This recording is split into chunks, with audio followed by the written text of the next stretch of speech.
नमस्कार. आज आपण एका अशा विधानावर बोलणार आहोत ज्याने महाराष्ट्राच्या राजकारणात बरीच खळबळ उडवली आहे. हो.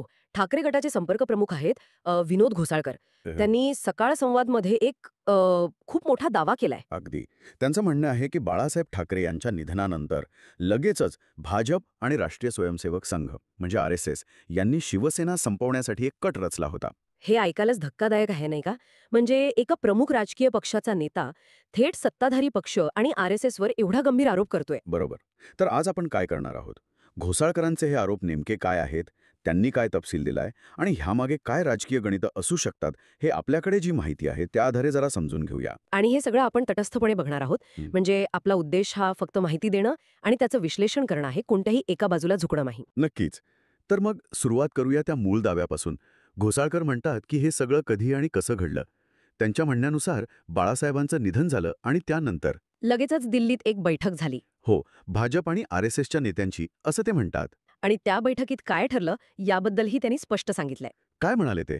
त्यांच्या दाव्यानुसार असं ठरलं की उद्धव ठाकरे हे बाळासाहेबांसारखे नाहीत, म्हणजे तेवढे लढाऊ किंवा आक्रमक नाहीत. त्यामुळे हीच वेळ आहे शिवसेना संपवण्याची. बापरे! म्हणजे थेट उद्धव ठाकरेंच्या नेतृत्वावरच प्रश्नचिन्ह उभं केलं गेलं, असं त्यांचं म्हणणं आहे. आणि हे त्यांना कुठून कळलं? तर ते म्हणतात की ही माहिती त्यांना बाहेरून नाही मिळाली, त्यांच्याच लोकांनी दिली, म्हणजे भाजप किंवा RSS मधल्याच कोणीतरी. अच्छा. हा जो सोर्सचा दावा आहे ना, तोही महत्वाचा आहे. कसा? बघा, एकतर ह्या आरोपाची वेळ, बाळासाहेबांसारख्या मोठ्या नेत्याच्या निधनाचा तो क्षण, तो भावनिक काळ निवडणं हे आरोपाला अधिक गंभीर बनवतं. बरोबर. आणि दुसरं म्हणजे थेट भाजप आणि RSSच्या केंद्रीय नेतृत्वाकडे बोट दाखवणं. आणि मग त्यांच्याच लोकांनी माहिती दिली असं म्हणणं. हा एक प्रकारे आरोपाला विश्वसनीयता देण्याचा प्रयत्न असतो. पण मग हे खरं आहे की नाही, हे कसं कळणार? तेच. अशा दाव्यांची पडताळणी करणं खूप कठीण असतं. राजकारणात हे अनेकदा होतं की अंतर्गत माहितीचा हवाला दिला जातो, पण ते कितपत खरं आहे हे सांगणं अवघड. आपण फक्त घोसाळकर काय म्हणत आहेत ते नोंदवून घेत आहोत. ठीक आहे, हे लक्षात घेतलं पाहिजे. आता या गोष्टीतला दुसरा अँगल म्हणजे एकनाथ शिंदेंची भूमिका. घोसाळकर त्यांच्यावर थेट विश्वासघाताचा आरोप करतायत. काय म्हणतायत नेमकं? ते म्हणतात, आम्ही एकनाथ शिंदेंना गरजेपेक्षा जास्त स्वातंत्र्य दिलं आणि त्याचाच त्यांनी गैरफायदा घेतला, विश्वासघात केला. म्हणजे हे पक्षांतर्गत सत्तासंघर्षाकडे आणि नेतृत्वाने ठेवलेल्या विश्वासाकडे बोट दाखवतंय.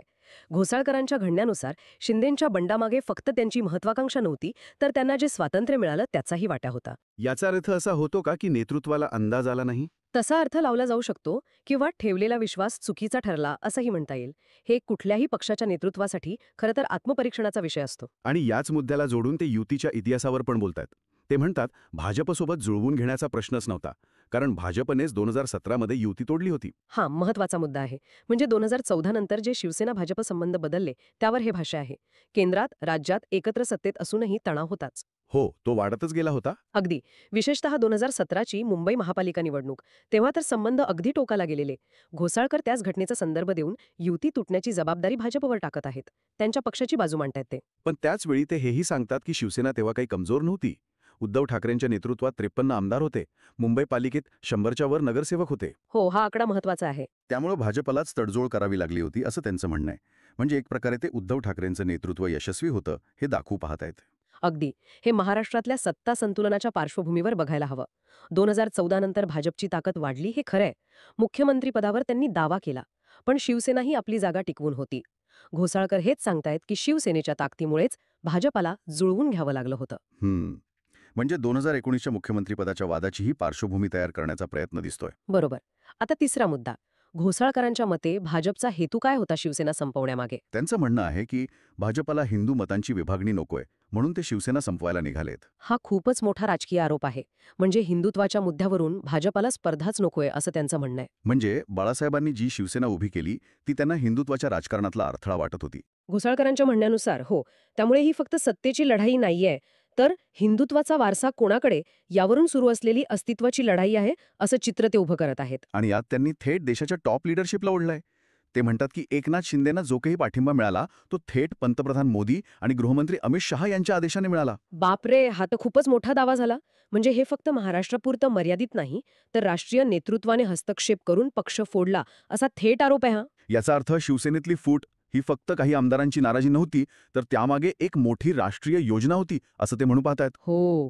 राजकीयदृष्ट्या बघितलं तर विरोधकांना भाजप विरोधात एकत्र येण्यासाठी हा एक मोठा मुद्दा मिळतो अशा आरोपांमधून. या गंभीर आरोपांबरोबरच घोसाळकरांनी सध्याच्या महाराष्ट्रातील सरकारवर पण टीका केली आहे. महायुती सरकारमध्ये ताळमेळ नाहीये असं त्यांचं म्हणणं आहे. काय उदाहरणे दिली आहेत त्यांनी? ते म्हणतात मुख्यमंत्री एक बोलतात, एक उपमुख्यमंत्री दुसरंच बोलतात आणि तिसरे तर तिसरंच काहीतरी सांगतात. 3 पक्षांचे सरकार म्हटल्यावर समन्वयाचा अभाव किंवा धोरणांमध्ये विसंगती हे विरोधकांसाठी टीकेचं सोपं लक्ष असतंच. घोसाळकर नेमकं तेच करत आहेत.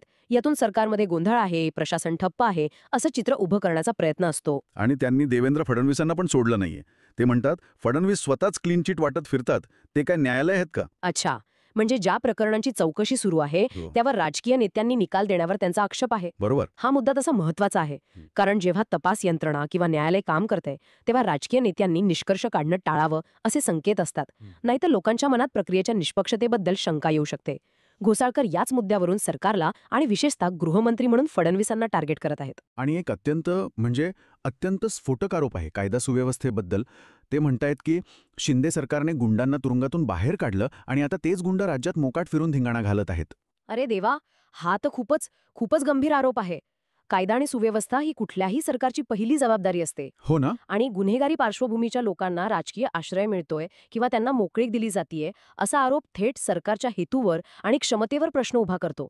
अशा आरोपांनी समाजात असुरक्षिततेची भावना वाढू शकते. अर्थात हे आरोप किती खरे आहेत हे तपास यंत्रणांनीच बघायला हवं. पण राजकीय पातळीवर हा सरकारला कोंडीत पकडणारा मुद्दा नक्कीच आहे. या सगळ्या आरोपांनंतर घोसाळकरांनी एक शेवटचा दावा केलाय जो कदाचित सर्वात अनपेक्षित आहे. काय आहे तो? त्यांचं म्हणणं आहे की आता एकनाथ शिंदे यांनाच संपवण्यासाठी त्यांच्याच म्हणजे शिंदे गटाने घेतलेल्या निर्णयांना स्थगिती दिली जात आहे. काय म्हणता? हा तर एकदम यू टर्न वाटतोय. म्हणजे आधी ते म्हणाले की भाजपने शिंदेंना हाताशी धरून शिवसेना फोडली हो. आणि आता तेच भाजप शिंदेंना बाजूला करते. बरोबर. हे कसं काय? याचे 2-3 अर्थ असू शकतात. एक शक्यता अशी की घोसाळकर असं सुचवतायत की भाजपचा अंतिम उद्देश फक्त शिवसेना संपवणं हाच होता. शिंदे हे फक्त एक माध्यम होते, वापरले गेलेले. आता त्यांचं काम झालं किंवा त्यांचं महत्त्व कमी झालं म्हणून त्यांना बाजूला केलं जाते. म्हणजे यूज अँड थ्रोचा सिद्धांत. असं असू शकतं. किंवा दुसरी शक्यता जी मला जास्त वाटते ती म्हणजे महायुती सरकारमधल्या अंतर्गत कुरबुरी किंवा सत्ता वाटपावरून जे मतभेद आहेत तिकडे लक्ष वेधण्याचा हा प्रयत्न आहे. म्हणजे भाजप, शिंदे गट, अजित पवार गट यांच्यात सगळं आलबेल नाहीये असं दाखवण्याचा प्रयत्न. अगदी. मुख्यमंत्री म्हणून शिंदे यांच्या अधिकारांवर मर्यादा आणल्या जात आहेत, त्यांचे निर्णय फिरवले जात आहेत असंच चित्र निर्माण करून सत्ताधारी आघाडीत अविश्वास तयार करण्याचा प्रयत्न असू शकतो. यातून ते कदाचित शिंदे गटातल्या आमदारांनाही काहीतरी संदेश देऊ इच्छित असतील. खरंच हे सगळे दावे इतके गंभीर आहेत की याची चर्चा फक्त राजकीय वर्तुळात नाहीये तर सामान्य लोकांमध्येही होणारच. निश्चितच. विरोध घोसाळकरांनी मांडलेले हे मुद्दे फक्त आरोप प्रत्यारोप नाहीत, ते एका मोठ्या राजकीय पटावरच्या घडामोडी आणि त्यामागच्या कथित कारस्थानांचा एक सिद्धांतच मांडतायत. यात सत्य किती हे काळच ठरवेल, पण महाराष्ट्राच्या राजकारणावर याचा परिणाम नक्कीच होईल. तर आज आपण विनोद घोसाळकरांच्या या खळबळजनक दाव्यांचा जरा सविस्तर आढावा घेतला. पहिला मुद्दा होता तो बाळासाहेबांच्या निधनानंतर भाजप RSSने दिल्लीत बैठक घेऊन शिवसेना संपवण्याचा कथित कट रचला. हो, आणि त्याचं कारण दिलं गेलं की उद्धव ठाकरे लढाऊ नेते नाहीत. नंतर एकनाथ शिंदेंनी दिलेल्या स्वातंत्र्याचा गैरवापर करून विश्वासघात झाला हा आरोप. मग भाजपनेच 2017मध्ये युती तोडली होती हा दावा आणि हिंदू मतांची विभागणी टाळण्यासाठी शिवसेना संपवण्याचा भाजपचा हेतू होता असंही ते म्हणाले. शिंदेंना मिळालेला पाठिंबा हा थेट पंतप्रधान आणि गृहमंत्र्यांच्या आदेशाने होता हा सर्वात मोठा दावा त्यांनी केला. त्यानंतर सध्याच्या सरकारमध्ये समन्वय नाही, फडणवीस स्वतःच क्लीन चिट देतात आणि शिंदे सरकारने गुंडांना बाहेर काढल्याने कायदा सुव्यवस्थेचा प्रश्न निर्माण झाला अशी टीका केली. आणि सगळ्यात शेवटी आता भाजपच एकनाथ शिंदे यांना संपवण्यासाठी त्यांचे निर्णय फिरवते किंवा स्थगिती देते हा अनपेक्षित दावा. हे सगळे मुद्दे एकत्र केले की एक मोठं राजकीय चित्र उभं राहतं, ज्यात निष्ठा, विश्वासघात, सत्ता संघर्ष, राजकीय डावपेच सगळंच आहे. हे सगळं ऐकल्यावर एक विचार मनात येतो. जेव्हा एखादा मोठा पक्ष असा फुटतो तेव्हा त्यामागे फक्त आमदारांची नाराजी किंवा महत्वाकांक्षा एवढंच असतं की त्यामागे खरोखरच मोठ्या शक्तींचे काही नियोजनबद्ध प्रयत्न असू शकतात. आणि अशा जाहीर आरोपांमुळे भविष्यात राजकीय पक्षांमधले संबंध, आघाड्यांची गणितं कशी बदलू शकतात यावर नक्कीच विचार करायला